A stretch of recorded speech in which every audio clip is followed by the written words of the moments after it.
حضرت نوح علیہ السلام جب کشتی میں سوار ہوئے تو آپ نے کشتی میں ایک انجان بوڑھے کو دیکھا۔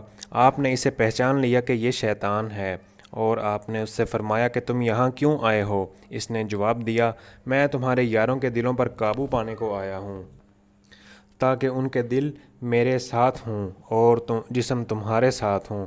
حضرت نوح علیہ السلام نے فرمایا، اے دشمن خدا، نکل جا یہاں سے۔ شیطان نے کہا، جناب، 5 چیزیں ہیں جن سے میں لوگوں کو ہلاک کرتا ہوں، ان میں سے 3 تم سے نہ کہوں گا اور 2 تم کو بتا دوں گا۔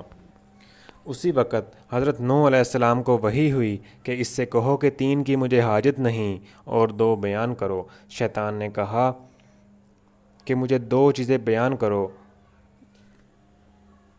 شیطان نے کہا، انہی 2 سے میں آدمیوں کو ہلاک کرتا ہوں، ایک تو حسد ہے کہ اسی وجہ سے میں ملعون ہوا اور شیطان مردود کہلایا، دوسرا حرص کہ آدم علیہ السلام کے لیے تمام جنت مباح کر دی گئی تھی کہ وہ پوری جنت میں جہاں مرضی رہ سکتے ہیں، جو مرضی کھا پی سکتے ہیں، مگر میں نے حرص دلا کر ان سے اپنا کام نکلوایا، اور جس درخت کے پاس خدا نے ان کو جانے سے منع کیا تھا اس کا میں نے ان کو پھل کھلایا۔